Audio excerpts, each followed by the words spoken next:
이제 사무엘상 1장이 되겠습니다. 사무엘상 1장의 메인 주제는 가장 중요한 것은 이제 사무엘의 탄생에 관한 이야기. 그것으로부터 시작이 되고, 그래서 이제 1장 1절부터 이제 8절까지는 이제 사무엘 탄생하는 이야기들에 대해서 이제 기록이 되고 있고, 그 다음에 이제 9절부터 18절까지는 한나와 엘리 제사장과의 대화, 그 다음에 이제 출생은 이제 19절부터 출생에 관한 이야기가 28절까지 되어 있고, 그래서 이제 하나님께서 한나의 기도를 들어주셨기 때문에 이제 한나의 기도가 2장에 기록이 되어 있고, 그 다음에 이제 한나의 기도 다음에 나오는 것이 엘리 제사장의 두 아들에 대한 이야기. 그래서 이제 엘리 집에 내리는 하나님의 저주 이야기가 2장에 기록이 되어져 있습니다.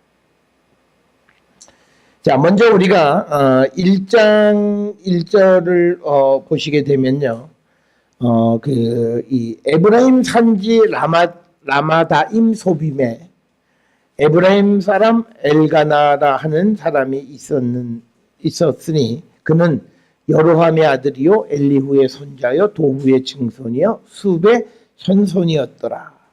그러니까 여기서 보게 되면요, 거꾸로 숲, 그 다음에 도후, 엘리후, 여로함, 그 다음에 나오는 게 엘가나, 그렇죠? 그러니까 전부 5대가 기록되어 있는 거죠. 그래서 숲으로부터 보면 숲에서 도후, 도후에서 엘리후, 엘리후가 여로함, 여로함이 엘가나를 낳은 거죠. 그러니까 소위 숲의 5대 손인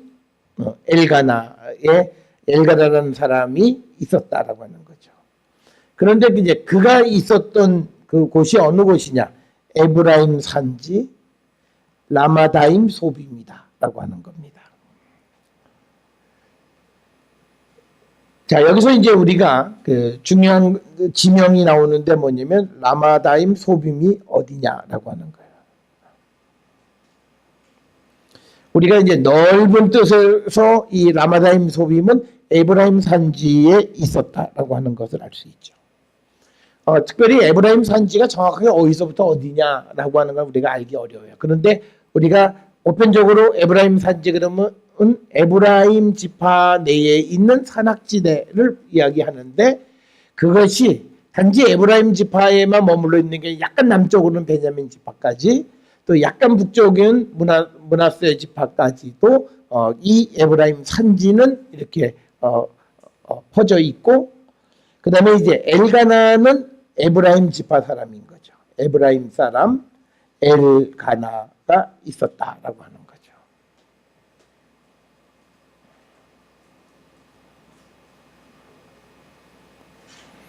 그래서 우리가 이 라마다임 소빔이 지명이냐 아니냐, 여기서부터 문제가 있어요. 우리는 그냥 성경을 딱 보면 라마다임 소빔 그러면 이게 지명처럼 이렇게 기록이 되어 있는데, 이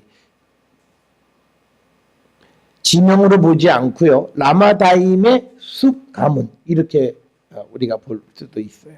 여러분이 가지고 계시는 책의 35페이지에 1절 설명 중간쯤 보면 라마다임 소빔이다. 라마다임 소빔에 대하여 이것을 한글 성경이나 영어의 킹제임스나 NASB처럼 지명으로 이해하지 않고 라마다임의 숲 가문으로 이해하는 사람들도 있다라고 하는 거죠.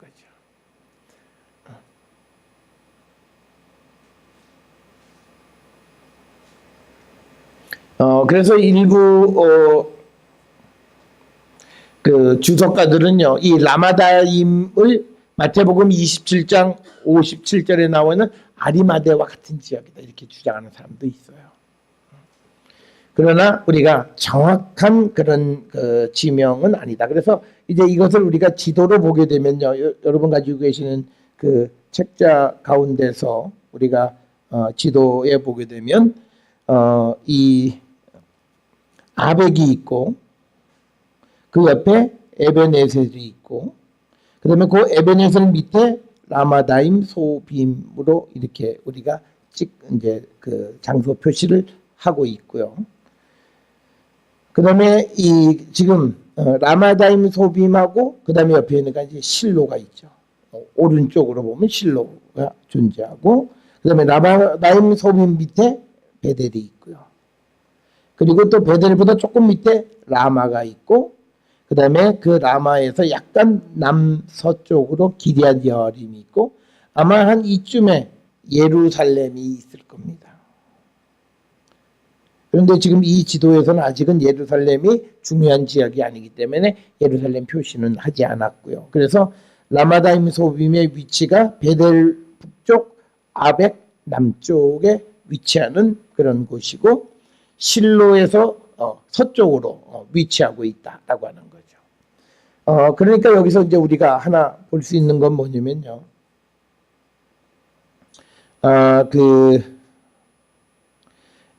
엘리 그 제사장은 이 실로에 있어요. 여기는 엘리죠.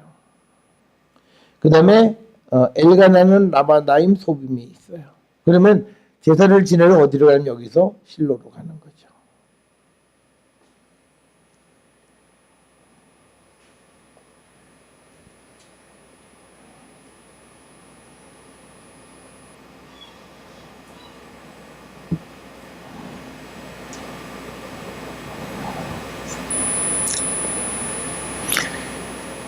그래서 이제 우리가 이 라마다임 소빔을 이렇게 지도에 표시하면 이게 오늘날 어느 지역일 것이다. 그래서 우리가 오늘날 이 라마다임 소빔으로 표시한 요곳의 지명 이름이 어디냐면 렌티스라는데요. 렌티스. 이 라마다임 소빔은 여기가 텔라비브거든요. 이 텔라비브에서부터 여기까지 거리가 한 25km 정도 돼요. 25km 정도. 그러면 여기서 실로까지도 한 25km 정도 이렇게 떨어져 있는 것이죠. 그래서 지금 우리가 사무엘상 1장 1절에 나타나 있는 배경에 대한 지도가 지금 보시는 이 지도 가운데에서 등장하고 있다라고 하는 거예요.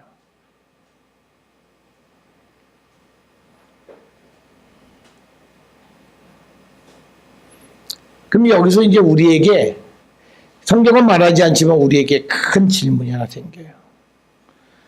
어떤 질문이 생기냐면요.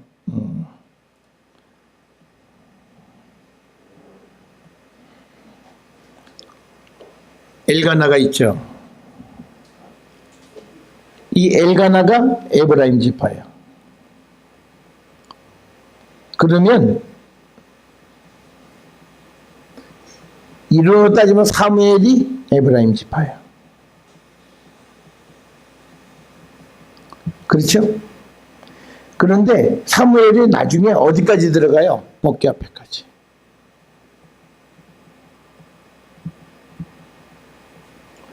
이거는 역사상 있을 수 없는 일이죠.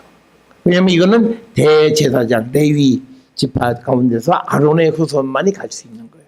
그러면 지금 이 이야기가 우리에게 주는, 특별히 엘가나가 에브라임 사람이라고 하는 그 말 자체가 주는 문제거리는 굉장히 큰 거예요.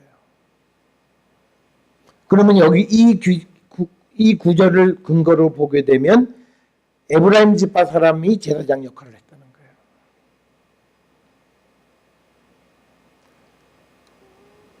그러니까 우리가 그냥 사무엘 그러면 뭐 사무엘 뭐 한다 그래서 정신없이 그러면 다 그러는데 내적으로 갖고 있는 문제거리는 엄청나게 큰 거예요. 특별히 에브라임 사람 엘가나 그 아들 사무엘이 지성소, 그러니까 아직 뭐 성전이 지어지진 않았지만 법궤 앞에까지 들어갈 수 있다. 이건 엄청난 일이에요. 그러면 우리가 이 1장 1절을 통해서 알 수 있는 건 뭐냐면 적어도 전통적인 제의 제도는 와해된 거예요. 그 상황을 지금 보여주고 있는 거예요. 자, 그래서 우리가 이 지금 여기에서 이제 이어지는 이야기가 뭐냐면 엘리 가문에 대한 하나님의 심판 저주가 나오잖아요. 그래서 엘리를 바꿔치우고 새로운 제사장을 세우는 거예요. 그런데 그 새로운 제사장 역할을 하는 사람 사무엘이 레위 지파 사람이 아니라는 거예요. 이거는 뭐 성경 읽으면서 이게 눈에 들어오시는 분은 신학 공부하셔야 돼요. 이걸 읽으면서 이게 말이 안 되는데 이게 들어오시면 이 신학 공부하셔야 되는 거예요. 근데 사실은 또 이게 안 들어오면 우리가 성경을 겉으로 읽는 거예요, 지금. 그러니까 우리는 뭐냐면 성경이 말하지 않는 다른 어떤 함의하는 부분을 알 수 있어야 되는 거예요. 그러니까 중요한 건 아니에요. 그런데 이제 우리가 여기서 보여지는 것이 이제 이런 개념들이 등장하고 이런 어떤 전통적인 제의 제도가 붕괴되어지는 흔적을 보는 건 언제냐? 이거는 바벨론 포로 때. 이때는 예루살렘 성전이 다 무너졌잖아요. 그리고 레위 제사장들이 그 아론의 후손들이 제사장 역할을 했다가 제대로 못해서 나라가 망하고 포로로 갔으니까 그러니까 다른 지파 사람들이 제사권을 주장하는 거예요. 우리가 역대기서에서 봤을 때 원래 레위인 중에서 아론의 자손만 제사장이었잖아요.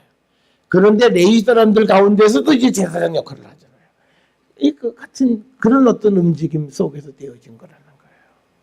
그 기록이 우리가 역대기서에 있기 때문에 이것도 그런 후기 시대에 예루살렘 성전이 붕괴되어진 그런 어떤 시대적 배경을 가지고 있다라고 우리가 생각할 수 있다라고 하는 겁니다.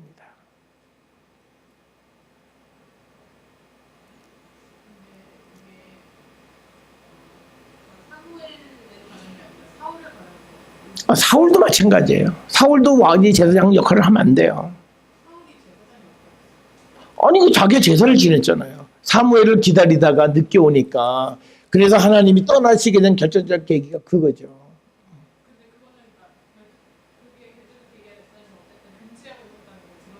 그 드러내는 거죠.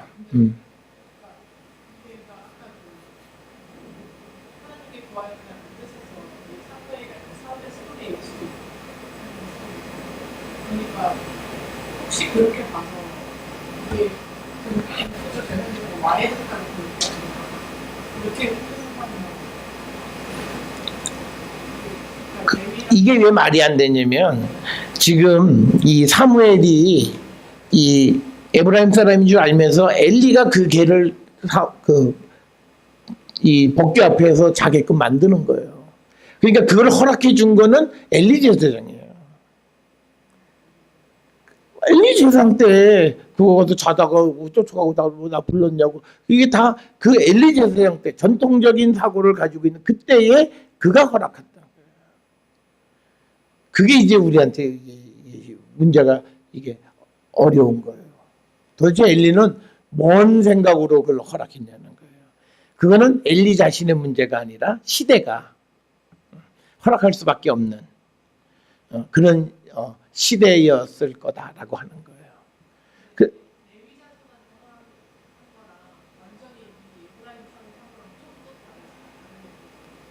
어차피 똑같아요. 룰을 어긴 거는. 룰을 어긴 거는 똑같아요. 그러니까 우리가 이 생각을 하면 안 돼요. 금해져 있는 것을 열어놓았다라고 하는 것은 금지를 어긴 건 똑같아요. 요만큼 옮겨있는데 저만큼 그건 중요하지 않아요. 어긴 거는 똑같은 거예요.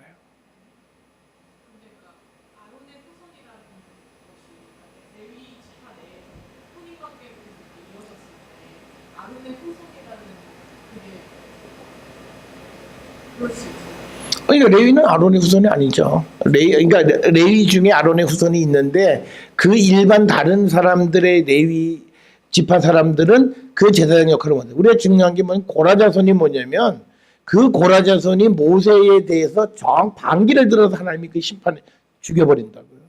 왜 너희들만은 그러냐? 우리도 똑같은 레위 지파인데 라고 해서 죽었다고. 그게 고라자 사건이라고. 그런 것으로 보면 말이 안 되는 거예요 지금. 그러면 이게 허용이 되어질 수밖에 없는 시대적인 정황이 있다는 거예요. 그러니까 이거예요. 지금 이 역사가 시작되는 이스라엘 왕국 초기 시대에는 절대 그럴 리가 없어. 그런데 이것을 기록했던 그 후대 시기에는 성전도 무너지고 포로로 잡혀가고 제사장도 잘 없고 제사 드릴 수 있는 사람도 없고 이런 상황에서 누군가는 제사를 해야 되는 상황이라는 거죠. 그런 상황 속에서 지금 에브라임 사람 엘가나라고 하는 이 말의 아무에게도 문제가 안 됐다는 거예요. 그렇게 이해되어져야 되는 거예요. 그 비슷한 시기에 다 그런 거예요. 그래서 이 1장 1절이 우리에게 주는 문제는 심각하다는 거예요. 그러니까 이거는 쉽게 대답을 우리가 하기 어려운 문제예요. 자, 그래서 1장 1절은 이제 엘가나를 설명하는 거예요. 엘가나는 에브라임 산지의 라마다임 소빔에 거주했고 그는 에브라임 사람이다라고 하는 거예요. 그래서 어떤 사람들은 에브라임 사람이라고 하는 말이 에브라임 지파를 말하는 건 아니다. 이건 너무 궁색해요. 너무 궁색해요.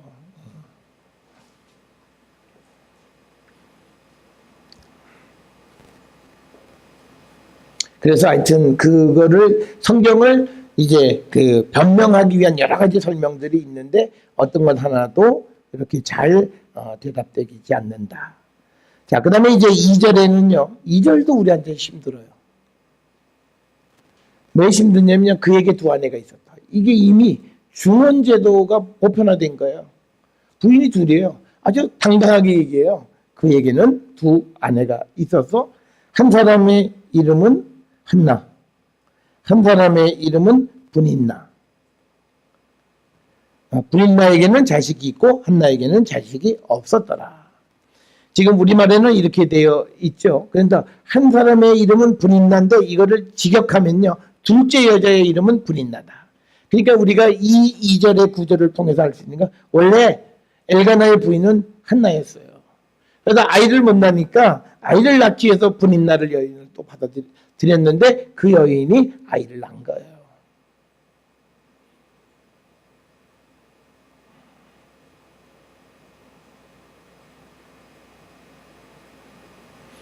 그래서 두 번째 보면 우리말 성경에 한 사람의 이름은 한나요, 한 사람의 이름은 분인나 이렇게 됐는데 분인나의 한 사람의 이름이라고 하는 말은 둘째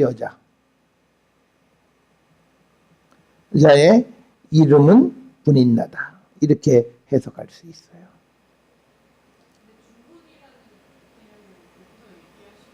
부인이 둘인 거니까.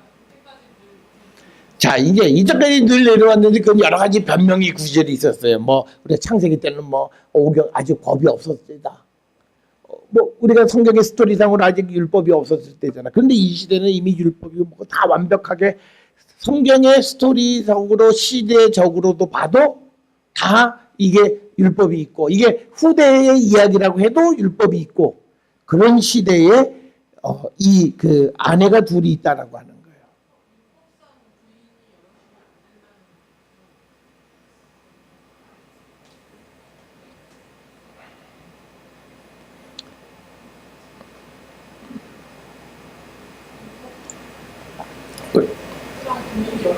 뭐 지금 안 된다는 얘기하는 게 아니에요. 중원을 당당하게 얘기하고 있다고 얘기하는 거지.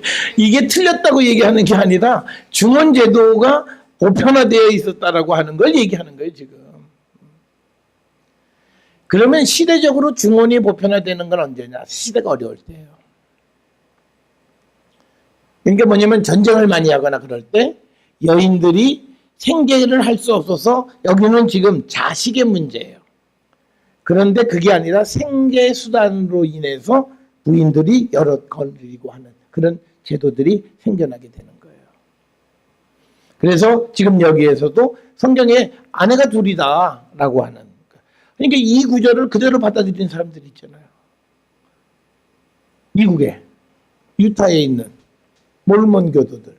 몰몬 교도들은 뭐 부인이 27명 뭐 어머먹이 많잖아요. 이 구절을 그대로 받아들이는 거예요.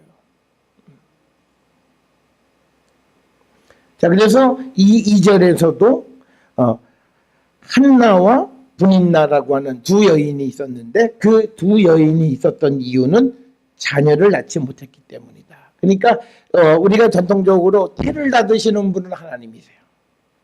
사람의 태를 열고 닫는 건 하나님이실 거예요. 그래서 이제 분인나에게는 자식이 있고 한나에게는 자식이 없었다라고 하는 거예요.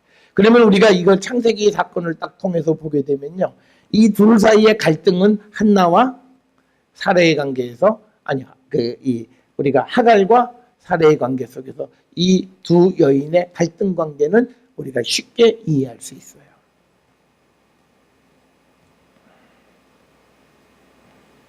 그래서 우리가 이 기록하는 걸 보면요, 아주 묘한 거예요.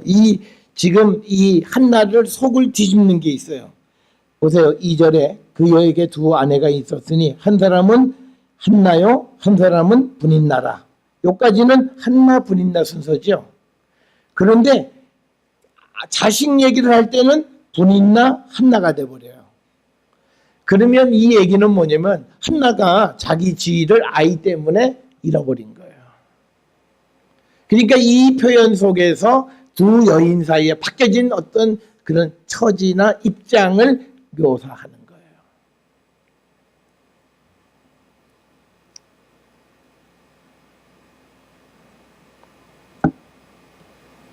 자, 그 다음에 이제 3절에 이 사람이 매년 자기 성읍에서 나와서, 자기 성읍이 어디죠? 아까 1절에 나와 있는 자기 성읍이 나오죠. 라마다임 소빔. 자기 성읍은 라마다임 소빔에서 나와서 어디로 가냐면 실로에 올라가서 만군의 여호와께 예배하며 제사를 드렸는데 엘리의 두 아들 홈니와 비느하스가 여호와의 제사장으로 거기 있었다라고 하는 거죠. 자, 지금 우리가 여기서 두 가지 중요한 이 주제들이 두 가지가 중첩돼 있어요. 하나는 사무엘의 탄생 이야기를 이끌어가면서 거기에 부차적으로 뭘 얘기하냐면 엘리 제사장 가문의 이야기가 같이 가는 거예요, 지금. 그래서 이 실로의 이 제사장 역할을 하는 것은 홈니와 비느하스예요. 우리가 이걸 보게 되면요, 우리가 성경에서 보게 되면 엘리는 거의 앞을 보지 못하잖아요. 나중에 보면. 그러니까 은퇴하고 홈니와 비느하스가 그 역할을 이어받은 것 같아요. 그런 상황을 우리가 추정을 해볼 수 있다라고 하는 거죠. 자, 그래서 우리가 이 지도 앞에서 우리가 보았던 이 지도를 다시 한번 보시면요, 지금 우리가 이 라마다임 소빔 여기에서 이제 실로로 가는 거죠. 이 실로에는 누가 있었냐면 앞에서 말하면 홈니와 비느하스 두 아들이 여호와의 제사장이었다라고 하는 거죠. 그런데 언제 거기로 가느냐? 3절에 보니까 매년 간다라고 하는 거죠.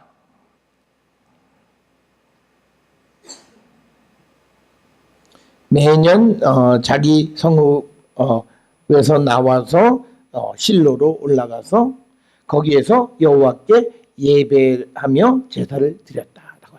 그러니까 여기에는 뭐가 있냐면요, 순례의 개념이 있어요. 그러니까 우리가 개인은 자기가 있는 곳에서 제사를 드릴 수 없는 거예요. 우리가 예루살렘의 성전이 있을 때 이스라엘 사람들이 1년에 3차례 예루살렘을 방문해야 되는 건 뭐냐면 자기가 있는 곳에서 자기가 자의로 예배를 드릴 수가 없어요. 지금 이 사무엘서의 배경은 그거예요. 그래서 나중에 제사장의 역할을 사울이 하는 것이 결국 하나님으로부터 버림받게 되는 이유가 되는 거예요. 지금 여기에서 3절에서 보여주는 거 보면 이 당시의 종교 제도는 실로로 가서 제사장에 의한 제사에 참여하는 거예요. 그게 정상적인 거예요. 그러니까 이때는 지금 보여지는 내용상에 보여지는 건 뭐냐면 제의 제도가 아직은 유지되고 있어요. 그래서 제사장이 그 역할을 한다는 거예요. 근데 이때 제사장이 누구냐면 홈니와 비느하스다. 이걸 보여주는 거예요. 자, 그러면 여기서 매년 자기 성읍에서 나왔다라고 하는 거죠. 그러면 이 매년 나왔다라고 하는 것이 도대체 무엇냐? 우리가 이게 정확하게 알기가 어려운 점이 있어요.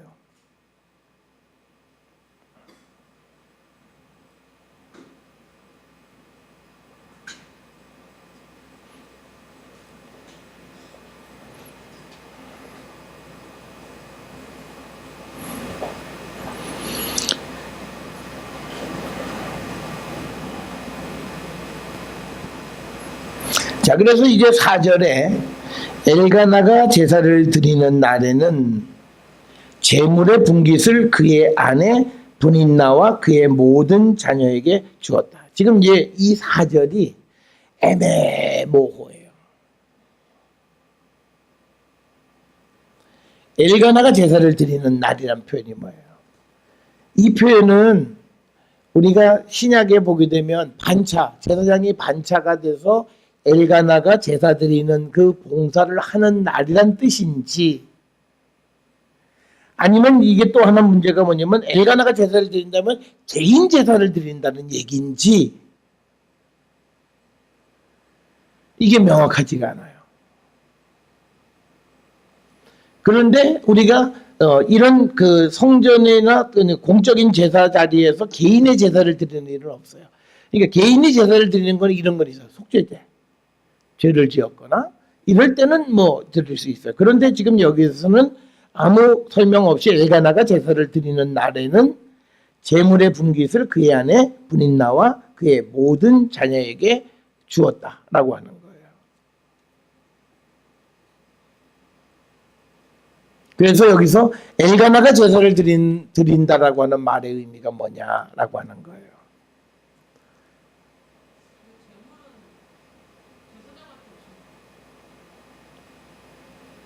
제물의 분깃, 그날의 제물의 분깃을 그의 아내 분인나와 그의 모든 자녀에게 줬다. 제물 중에서 드린 자가 먹는 게 있잖아. 그 분깃 부분, 그 포션을 누구에게 줬냐면 분인나와 그 자녀에게 주었다라고 하는 거죠.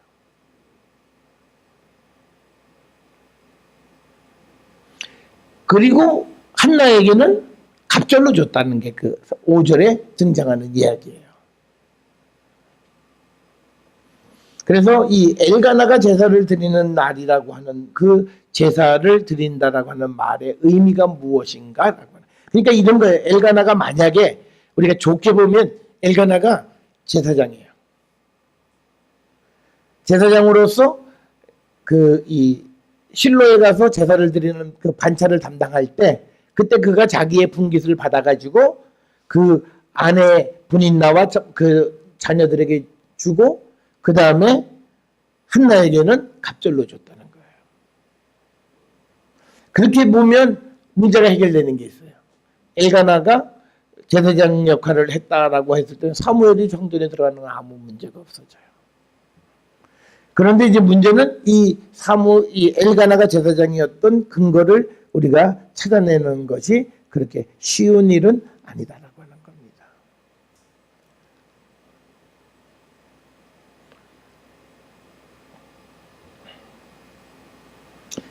자, 그래서 우리가 이 엘가나가 제사 드리는 날이라고 하는 이 제사가 어떤 종류의 제사인지 우리가 정확하게 알 수가 없다라고 하는 거고요.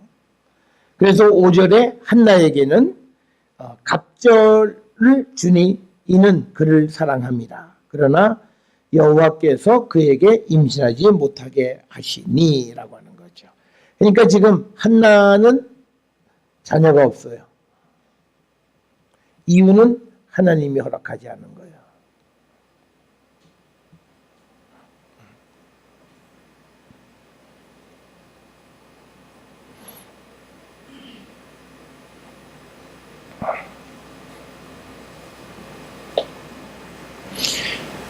자, 근데 이제 6절은 좀 표현이 과하죠? 여호와께서 그에게 임신하지 못하게 하심으로 그의 적수예요. 분인나가 적수로 묘사가 돼 있어요. 그의 적수인 분인나가 그를 심히 격분하게 하여 괴롭게 하더라라고 하는 거죠. 그러니까 지금 이 6절의 상황을 통해서 우리가 알 수 있는 것은 이 고대 시대의 구약 시대 때 여인들은 아이를 낳지 못하는 것이 굉장히 자기 신분의 위협을 느끼는 그런 사실이었어요. 그래서 창세기 16장 4절에서도 하갈이 임신했다라고 하는 사실을 안 후에는 사례를 멸시했다라고 하는 이런 표현도 결국은 6절의 모습과도 비슷한 겁니다. 그러니까 출산이라고 하는 것이 고대 사회에 가지고 있는 그 의미는 상당히 컸다라고 하는 거예요. 그래서 이제 한나가 격분하여 괴롭게 하더라라고 하는 거죠.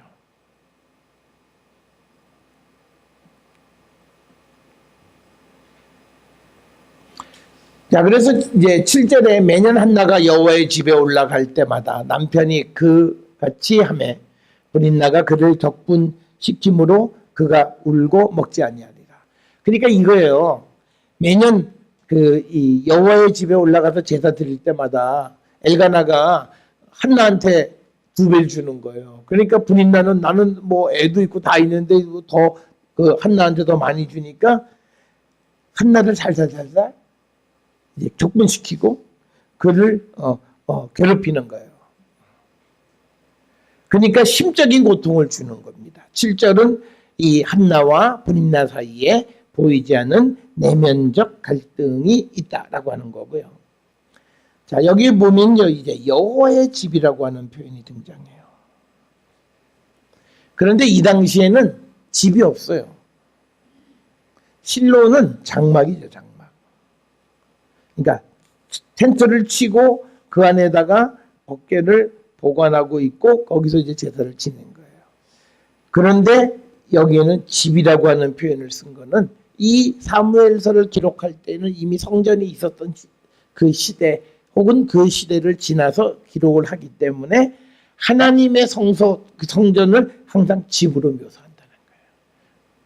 그래서 우리가 지금 이 표현 속에서 하나님의 여호와의 집이라고 하는 표현을 우리가 전문적으로 이게 시대착오죠. 시대착오적인 표현이다. 이 당시에는 집은 있지 않았었는데 기록할 때 이미 예루살렘의 성전 집을 경험했거나 혹은 그 눈앞에서 보고 있던 사람들이 성전에 대해서 묘사할 때 여호와의 집이다 이렇게 기록하고 있다라고 하는 거죠.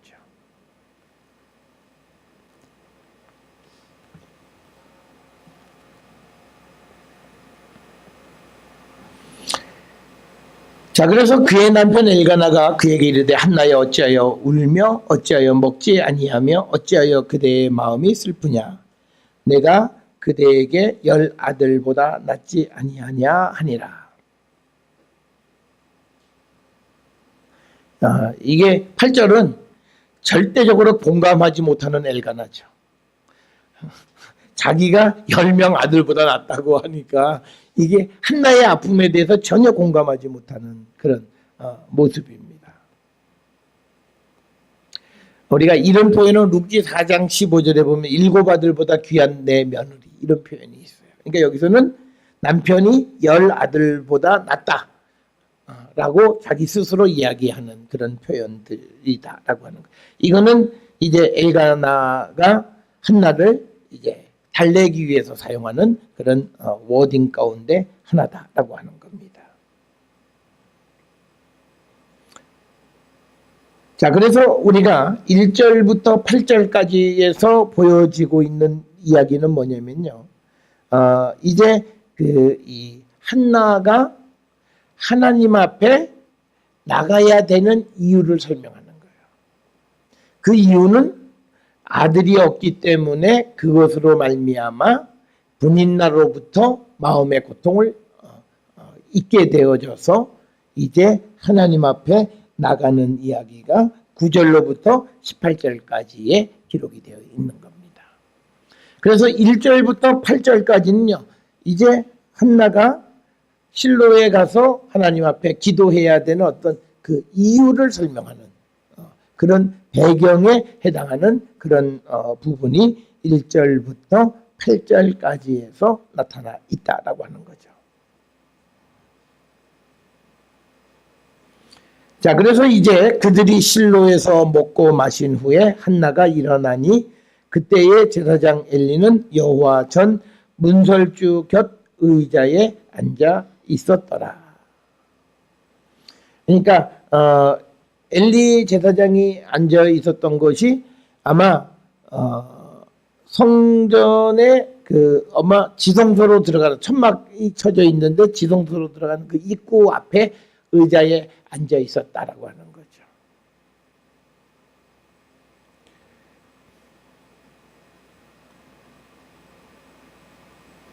그래서 10절에 한나가 마음이 괴로워서 여호와께 기도하고 통곡하며.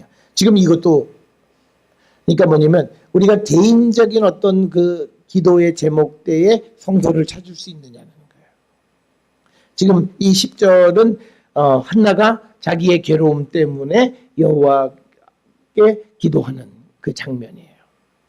이거는 뭐하고 똑같으냐면 요나서하고도 비슷한 거죠. 요나가 2장에서 큰 물고기 뱃속에서 하나님 앞에 기도하는 것은 개인의 기도가 보편화되어져 있는 상황. 지금 이 10절도 마찬가지다라고 하는 거예요.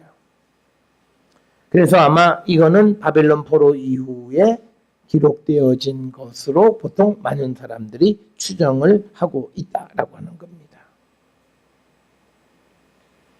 그 다음에 또 하나는요, 도대체 여인이 어디까지 성전에 들어갈 수 있을까요?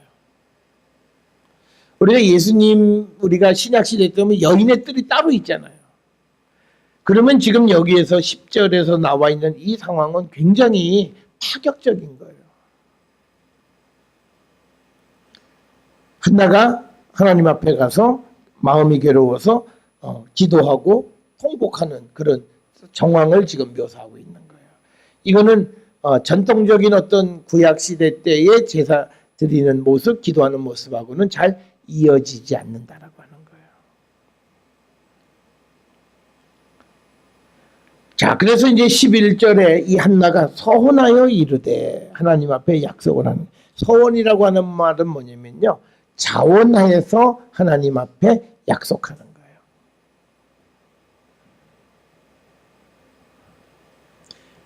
서원은 하나님 앞에 자원 약속하는 거예요. 그래서 서원은 반드시 지켜야 되는 거예요. 이 서원은 의무가 아니에요. 자원에서 기쁨으로 드리는 거예요. 그래서 그 약속은 반드시 지켜야 한다라고 하는 거죠. 만군의 여호와여, 만일 주의 여종의 고통을 돌보시고 나를 기억하사 주의 여종을 잊지 아니하시고 주의 여종에게 아들을 주시면 내가 그의 평생에 그를 여호와께 드린다. 그를 여호와께 드리고 삭도를 그의 머리에 대지 아니하겠나이다. 즉 나시린으로 키우겠다라고 하는 거죠. 그래서 이 서원은 자원에서 드리는 거고, 그래서 내용은 아들을 여호와께, 그 다음에 삭도를 머리에 대지 않게 되는 여호와께 구별하여 드리겠다는 거죠.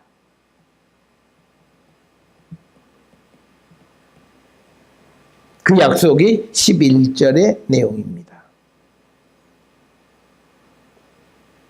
그래서 우리가 신명기 23장 23절, 민수기 30장 2절 등에 보면 서원하여 입으로 언약한 대로 행해야 한다, 이렇게 기록이 되어 있습니다. 그래서 서원은 반드시 지켜야 한다. 전도서 5장 4절에 하나님께 서원하였거든 갚기를 더디하지 말라.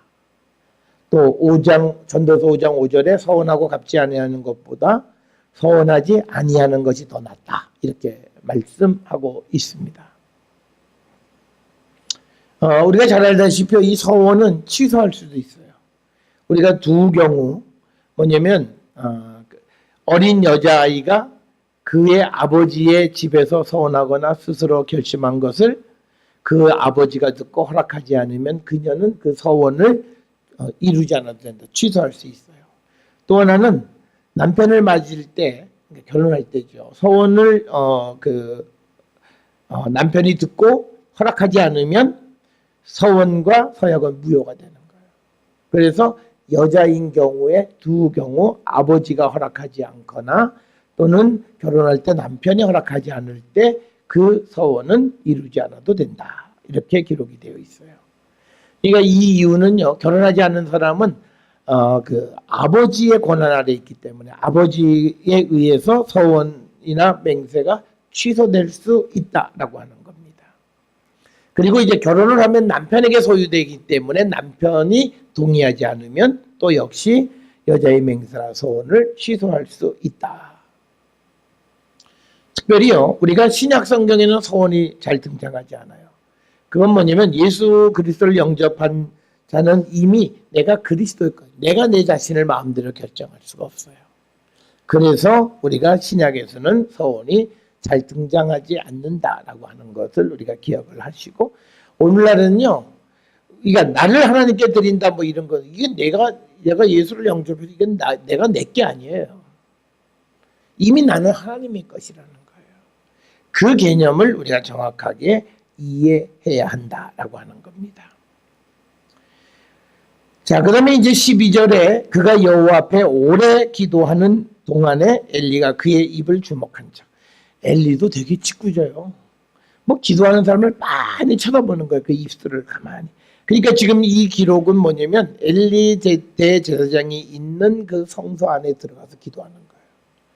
그런데 우리가 언제 하나님의 성소가 이런 기능으로 바뀌었느냐라고 하는 거예요.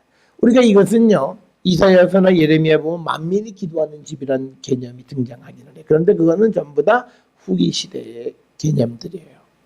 그래서 지금 우리가 이런 그 한나의 기도하는 모습 이런 것들을 통해서 이 사무엘서가 후기 시대에 기록이 되어진 것임을 우리가 알 수 있다라고 하는 거죠. 자, 그래서 13절에 한나가 속으로 말하며, 그러니까 혼자 중얼거리는 거예요. 입술만 움직이고 음성은 들리지 아니하므로 엘리는 그가 취한 줄로 생각한 거예요. 그러니까 지금 13절의 문제는 엘리는 자기 경험에 의해서 판단한 거예요. 저거 분명 술 취해서 조금 중얼중얼 그리고 있다라고 생각하는 거예요. 그러니까 그가 취한 줄로 생각했다라고 하는 거죠. 그런데 우리가 레위기 10장 9절로부터 11절에 보게 되면 제사장이 성전에 들어갈 때 포도주나 독주를 마시면 안 돼요. 그런데 하물며 여자가 들어가서 기도하는데 술을 마시고 들어갔다? 그러니까 이 엘리 제사장이 생각했을 때는 저건 말도 안 된다고 생각했을 거예요.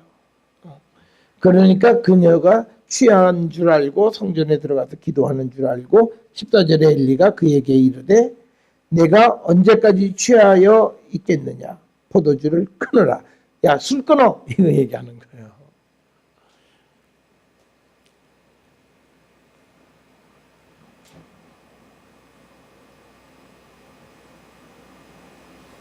그러니까 지금 이거는요, 자세가 불량했다고 해서 사람을 잘못 판단하는 거예요. 그러니까 기도하는 방식이 중얼중얼 소리가 들리지 않으니까 술 취해서 지금 저런다라고 생각을 한 겁니다. 그러니까 15절에 한나가 대답하여 이르되 내 주여 그렇지 아니하나이다. 나는 마음이 슬픈 여자라. 포도주나 독주를 마신 것이 아니요 여호와 앞에 내 심정을 통회한 것뿐이다. 그래서 지금 한나가 자기의 상황을 설명하는 거예요.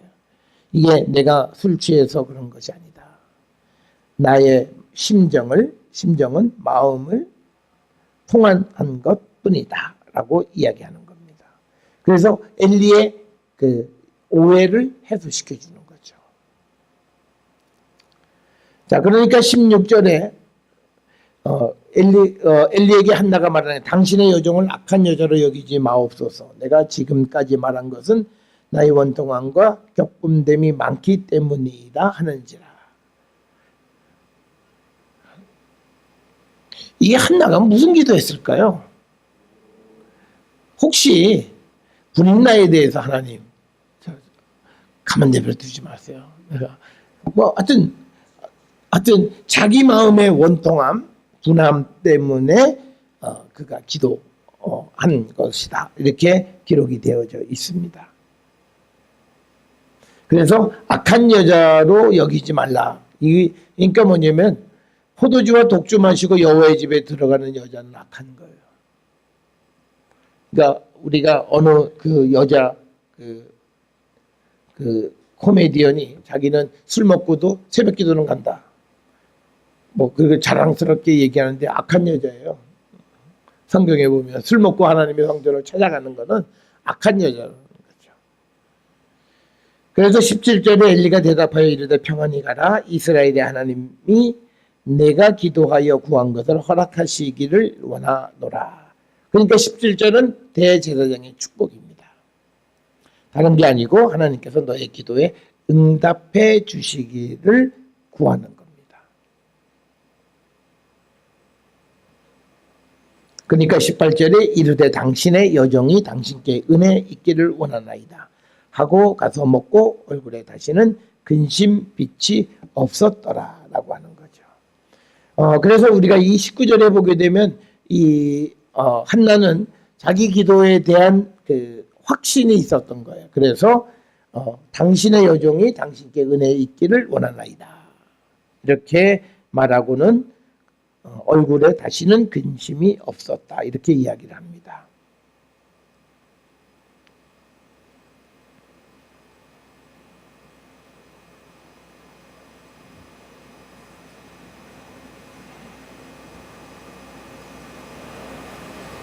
자, 그래서 우리가 45페이지 맨 마지막에 보면 한나의 기도를 담고 있는 사무엘상 1장 9절부터 18절은 몇 가지 기도에 관한 자세를 가르쳐준다. 첫째, 기도는 하나님께 간절한 마음으로 기도해야 함을 말하고, 둘째는 기도 가운데 자신의 분함이나 경노함의 기도가 남에게 들리지 않게 해야 한다. 이것은 자신의 통성기도로 타인에게 불이익을 줄 수 있기 때문이다. 즉 자신의 통성기도 내용을 들은 다른 사람들이 잘못된 판단을 할 수 있기 때문이다. 그리고 셋째로 하나님께 드린 기도가 상달되었음을 확신하며 근심 없는 삶을 살아야 함을 보여주고, 넷째는 서원 기도에 대한 응답은 하나님이 주시는 것을 다시 하나님을 위해 드리기 때문에 쉽게 응답되어지는 것을 보여준다. 하나님이 아들을 주시면 다시 나시린으로 하나님께 구별하여 드리겠다는 한나의 기도는 성취되어진다라고 하는 거죠. 이것이 18절까지의 내용이 되겠습니다. 이제 19절부터 사무엘의 출생과 그 다음에 그를 하나님 앞에 드리는 이야기가 되겠습니다. 19절에 보면 그들이 아침에 일찍 일어나 여호와 앞에 경배하고 돌아가 라마의 자기 집에 이르니라. 지금 여기서 보면 또 하나 헷갈리는 게 있어요. 왜 그러냐면 1장 1절에서 엘가나의 집은 어디예요? 라마다임 소빔이에요. 그런데 지금 여기에서 이들이 돌아간 곳이 어디냐면 라마로 돌아갔다라고 하는 거예요.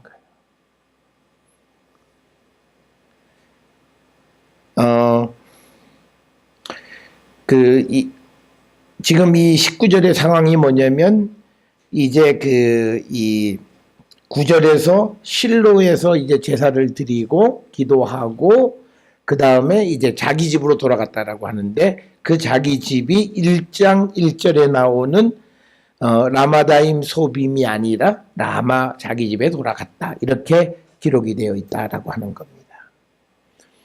그러니까 이제 우리가 이제 지도로 한번 보시면요, 앞에서 우리가 보았던 그 지도로 보게 되면 이 지역이 약간씩 차이가 있죠. 지금 우리가 여기서 보게 되면 지금 실로는 여기죠. 실로가 여기고, 그 다음에 라마다임 소빔은 여기에요. 그런데 지금 어디로 돌아가면 라마로 돌아간 거예요. 전혀 지금 다르다는 거예요. 그러니까 지금 여기서 우리가 지금 1장 1절부터 8절, 9절부터 18절, 19절부터 나오는 이야기들이 지리적인 배경이 약간씩 차이가 있다는 거예요. 원래 돌아가면 어디로 돌아가냐면 실로에서 바로 라마다임 소빔으로 돌아가야 되는 거예요. 그런데 지금은 실로에서 라마로 돌아갔다 이렇게 되어지고 있어요. 그러면 이제 문제가 뭐냐면 실로는 변함이 없어요. 지금 이 당시에 법궤가 있던 곳인데, 그러면 1장 1절에 나와 있는 라마다임 소빔이 맞냐 아니면 1장 19절에 나오는 라마가 맞냐라고 하는 거죠. 여기에 이런 차이점들이 있다라고 하는 것을 우리가 염두에 두셔야 된다라고 하는 겁니다. 그런데 이런 거에 대해서 어떻게 우리가 결론을 낼 수 있는 그런 문제는 아니에요. 이런 성경의 기록에 이렇게 각각 다르게 기록이 되어 있기 때문에 우리가 이것이 어느 것이 맞다 어느 것이 틀리다 이렇게 선별할 수 있는 것은 아니다라고 하는 겁니다. 그러면 이제 이렇게 기록되어져 있는 그 상황을 우리는 잘 설명할 수밖에 없다라고 하는 거예요. 그런데 지금 이 19절 같은 경우에는 설명도 하기 어렵다는 거예요.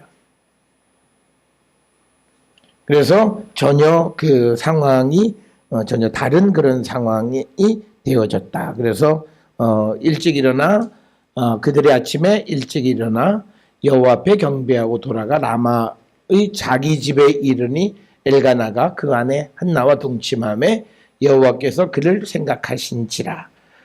그래서 이제 20절의 그 결과가 뭐냐면 한나가 임신하고 때가 이름에 아들을 낳아 사무엘이라 이름하였으니 이는 내가 여호와께 그를 구하였다 함이로라. 자, 그래서 앞에서도 우리가 서두에서 말씀을 드렸듯이 지금 20절에는요 세 가지 사건이 있는데 첫째는 임신해서 낳은 거죠. 임신하고 그다음에 낳았고 그다음에 이름을 사무엘이라고 부른 거예요. 그러니까 대략적으로 따져보면 한 10여 개월 정도 되어지는 것을 그냥 한 줄로 딱 이야기한 거죠. 그러면서 이제 이는 그러니까 그 이름을 사무엘이라고 부른 이유는 내가 여호와께 그를 구하였다 함이로라 라고 한. 그러니까 이 지금 20절에 나온 것은 이것은 사무엘 이름의 뜻이라는 거예요. 그런데 지금 여기 나와 있는 이는 내가 여호와께 그를 구하였다 함이로라 라고 하는 그 이름의 뜻은 사울의 이름의 뜻이다 라고 하는 겁니다. 그래서 우리가 앞에서 설명을 드릴 때에 이 문제를 어떻게 해결할 거냐가 소위 이런 걸 우리가 사본학이라 그래요. 성경의 원문이 이거는 분명하게 원문의 이 사무엘이라는 이름과 이는 내가 그 여호와께 그를 구하였다 함이로라 라는 뜻과는 전혀 맞지 않는다라고 하는 거예요.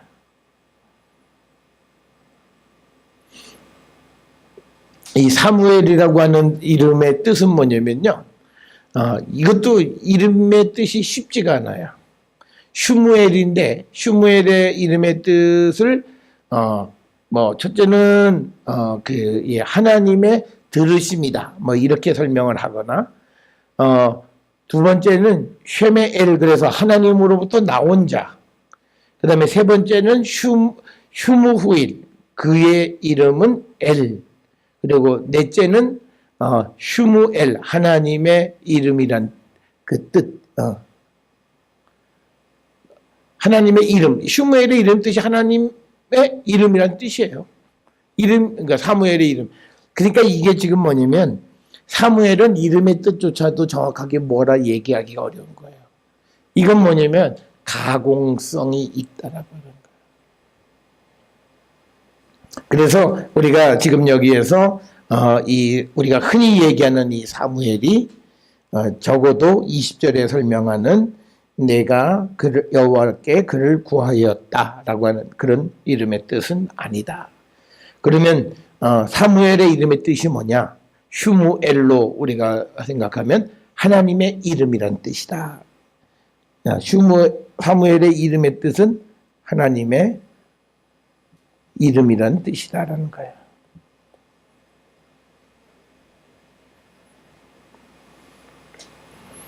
이게 그냥 평범하지 않은 이름이에요. 굉장히 비범한 이름 가운데 하나다라고 하는 거예요. 그래서 20절은 앞에서도 말씀을 드렸던 것처럼 이제 그 사무엘의 출생이 하나님으로 인해서 아이를 낳고 그래서 이름을 사무엘이라고 불렀는데 그 사무엘의 이름의 뜻은 하나님의 이름 이런 뜻. 그러니까 하나님의 이름이라고 하는 것의 의미는 하나님의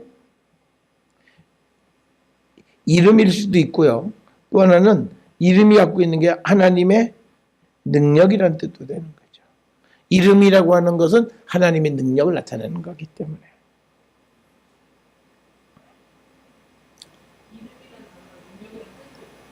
능력이라는 의미를 갖는다는 거. 신학적 의미가 우리가 그리스도의 이름으로 그러면 그리스도의 능력으로 하나님의 이름으로 하나님의 능력으로라고 하는 거예요. 그럼 왜냐면 우리가 이건 출애굽을 할 때 그 주변에 있는 나라 사람들이 여호와라는 이름을 듣는 순간 여호와의 능력을 그들이 생각해서 벌벌 떨고 그렇게 되는 거예요. 그리고 만약에 하나님이 이스라엘을 그 광야에서 죽게 하시면 하나님의 이름, 하나님의 능력에 문제가 있다라고 하는 거예요. 그런 의미, 그래서 사무엘이라고 하는 것이 갖는 의미가 그렇다라고 하는 겁니다. 자, 그러면서 21절에 그 사람 엘가나와 그의 온 집이 여호와께 매년제와 서원제를 드리러 올라갈 때라고 되어 있어요.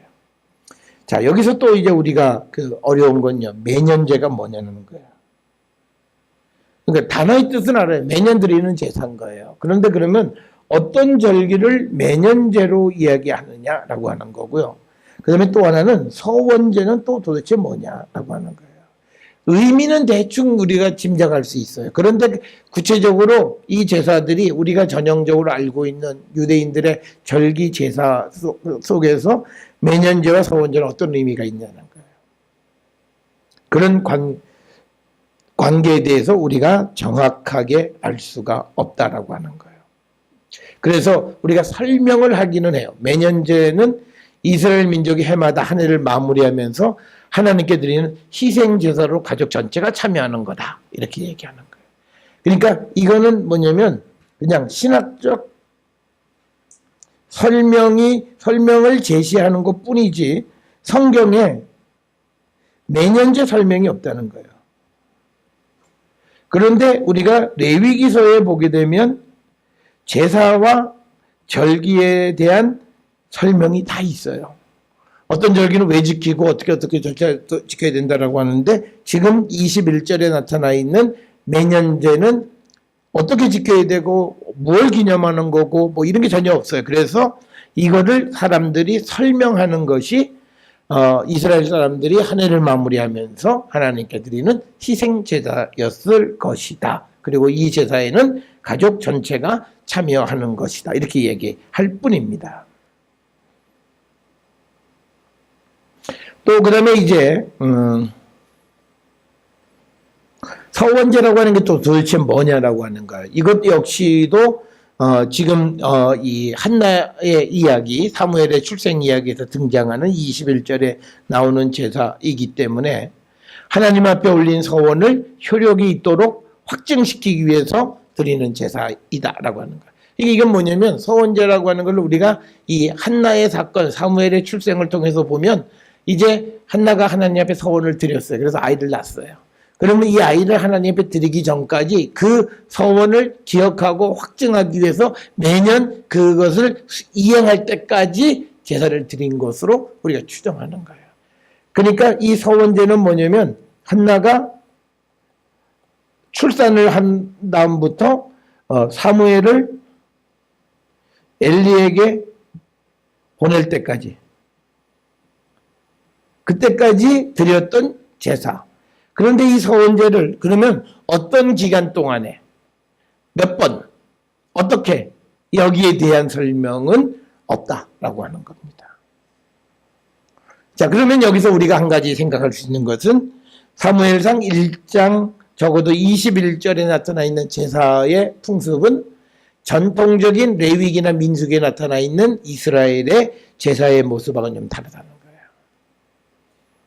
그러면 이런 매년제 혹은 서원제 이런 것들이 지켜지던 그런 때는 언제쯤이냐라고 하는 거고요.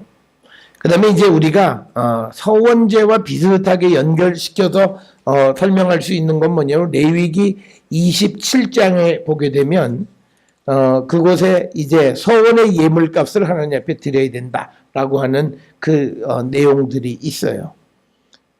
그래서 이거를 가지고 이게 아마도 서원제가 이런 형식으로 지켜졌을 거라고 추정을 하는데 정확하게 제사로서 우리가 서원제라고 하는 것이 성경에 등장하는 것은 여기뿐이다라고 하는 거예요. 그래서 우리가 사무엘상 1장에 나와 있는 여러 가지 그 소위 배경, 세팅이 조금은 우리가 전통적으로 이 사무엘 시대의 배경하고는 좀 많이 다르다. 그런 어려움이 있다라고 하는 거예요. 그래서 이 보통 성서학자들이 보는 이 사무엘상 1장 이 이야기는요, 1장 2장 이야기는 이 사무엘서 가운데서 제일 맨 마지막에 지금 여기에 기록되어 있다고 생각하는 거예요. 그 다음에 우리가 중요한 건 뭐냐면 사무엘의 역할이 뭐냐면 제사장으로서, 그 다음에 때로는 지도자로서, 그 다음에 또 일부분은 사사와 같은 역할 다 해요. 그런 이렇게 완벽하게 제사장, 그리고 또 경우에 따라서는 또 이 사무엘이 예언자 역할도 하는 거예요. 그러면 왕, 킹, 그 다음에 프리스트 제사장, 그리고 프로핏, 예언자. 이건요, 이상적인 지도자의 모습이에요. 이게 우리에게 나타나는 게 누가 예수 그리스도밖에 없어요. 그래서 구약시대 때 바라보는 메시아상, 그래서 구약시대 때 이스라엘을 구원하는 어떤 지도자의 모습이 이 사무엘의 모습과 같다라고 하는 거예요. 그러니까 뭐냐면 이 지금 사무엘서를 기록할 때가 이스라엘의 왕이 없어요. 바벨론에 만약에 잡혀갔다면. 그러니까 왕이 없는 시대에 자기들이 바라는 왕이 있어요. 그 왕은 지금 여기 나타나 있는 사무엘처럼 왕, 제사장, 예언자와 같은 역할을 하는 지도자를 바라는 거예요.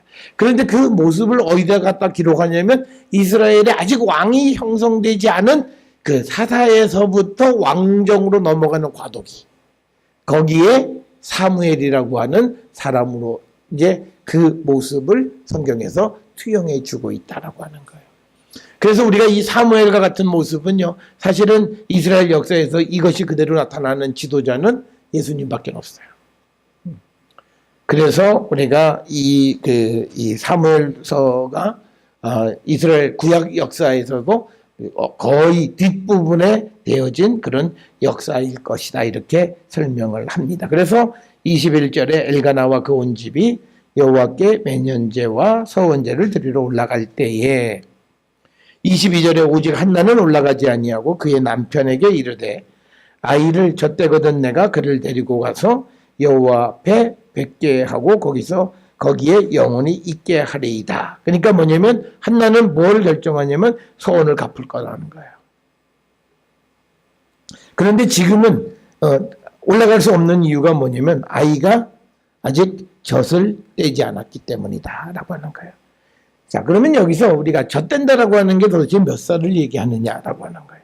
성경에서는 젖댄다라고 하는 것의 그 기간이 얼마 정도라는 것이 없어요. 그런데 우리가 그 다른 이 기록들 마카비하, 그러니까 가톨릭에서 외경으로 쓰는 마카비하나 이런 데 보게 되면 대략 한 3살. 그래서 우리가 사무엘이 엘리 제사장에게로 가는 게 3살 때 가요. 젖을 뗄 때. 그러면 굉장히 어린 나이에 가는 거예요. 우리가 요즘 가끔 보면 그 불교에서 보면 어린 동자승들이 있잖아요. 그러면 굉장히 어리잖아요. 그냥 한 5살, 4살 뭐 이런 정도. 그런데 그 이유가 뭐냐면 사람은 3세가 넘으면 이미 종교성이고 모든 게 다 결정된대요. 그러니까 우리가 어렸을 때 얘가 좀 더 크면 아니 이미 그럼 늦은 거예요. 우리가 아이들한테 말을 배우고 말을 할 수 있을 때 신앙교육을 하면 이미 늦은 거예요. 그래서 3살 때는 이미 다 끝나는 거예요. 자, 그래서 여기에서 젖대거든 내가 그를 데리고 여호와 앞에 뵙게 하고 그 다음에 거기에 영원히 있게 하리라. 그러니까 이때, 그러니까 뭐냐면 한나는 아이를 기르는 재미는 딱 한 3년. 그 다음에는 이 아이를 하나님 앞에 드리는 거다. 그러니까 서원이라는 이런 거라는 거예요. 자, 그 다음에 이제 23절에 그의 남편 엘가나가 그에게 이르되, 그대의 소견에 3절에 그대의 소견에 좋은 대로, 소견에 좋은 대로 하여 그를 젖되기까지 기다리라. 오직 여호와께서 그의 말씀대로 이루시기를 원하노라 하니라. 이에 그 여자가 그의 아들을 양육하며 그가 젖되기까지 기다리다가 라고 하는 거죠. 그러니까 지금 19절로부터 시작을 해서 21절, 2절에서는 뭐냐면 한나가 약속을 하나님 앞에 서원을 지키는 과정을 설명하는 거예요. 그래서 아이가 이 젖될 때까지 기다린다라고 하는 거예요. 그 다음에 23절에 젖을 뗀 후에 그를 데리고 올라갈새 숫소 3마리와 밀가루 1에바와 포도주 1가죽부대를 가지고 실로 여호와의 집에 나갔는데 아이가 어리더라. 그러니까 여기서 강조하는 건 뭐냐면 아이가 어리다라고 하는 말은요. 한나가 하나님과의 약속을 지켰다라고 하는 개념이에요. 그러니까 뭐냐면 이 아이를 언제 하나님 앞에 드린다라고 하는 건 자기가 젖되면 그 아이를 하나님 앞에 드리겠다고 약속을 또 한 거예요. 그것을 그대로 지켰다라고 하는 겁니다. 그러면서 서원을 지킬 때에 숫소 3마리, 밀가루 1에바, 포도주 1가죽부대를 가지고 실로 여호와의 집에 나갔는데 아이가 어리더라. 자, 지금 우리가 사무엘상 1장에서 중요한 개념 중에 하나는 뭐냐면 실로에 하나님의 여호와의 집 성소가 있다는 거예요. 그러면 이 당시에 공식적인 법궤는 바로 여기 있어요. 그래서 나중에 블레셋과 전쟁할 때도 법궤를 가져올 때 실로에서 법궤를 가져가는 거예요. 그러니까 이런 그 실로와 같은 곳을 우리가 흔히 중앙성소였다 이렇게 이야기해요. 그러니까 뭐냐면 이스라엘이 아직은 어떤 예루살렘의 성전을 만들기 전에 이스라엘 민족들이 제사를 지내기 위해서 한 곳 정한 곳이 있는데 그곳이 실로였다. 그 개념을 우리가 중앙성소라고 하는 그런 개념으로 설명을 합니다. 그리고 여기에 나와 있는 여호와의 집이라고 하는 표현은 앞에서도 말씀을 드렸듯이 이거는 시대착오적인 표현이다. 왜냐하면 이때는 아직 하나님의 성전이 건축되기 전이기 때문에 집이라는 표현을 사용하지 않는데 집이라는 표현을 사용하기 때문에 그렇다라고 하는 거고요. 그 다음에 25절에 그들이 수소를 잡고 아이를 데리고 엘리에게 가서 그래서 이제 엘리가 지금 대제사장이죠. 지금 아이를 대제사장에 가는 것은 이제 아이가 여호와의 집에 이제 영원히 거하게 하기 위해서 이제 데리고 가는 거고요. 그러면서 이제 26절에 한나가 이르되 내 주여 당신의 사심으로 맹세하나이다. 나는 여기서 내 주 당신 곁에 서서 여호와께 기도하던 여자라. 그러니까 아마 이 말 들으면 엘리가 생각났을까? 술 취한 줄 알고 좋은 여자? 하여튼 그랬을 거예요. 그러면서 자기가 하나님 앞에 맹세하고 기도했던 그 여자였다라고 자신을 밝히는 거죠. 그래서 27절에 이 아이를 위하여 여기서 말하는 이 아이를 위해서는 이 아이를 낳기 위해서라는 거죠.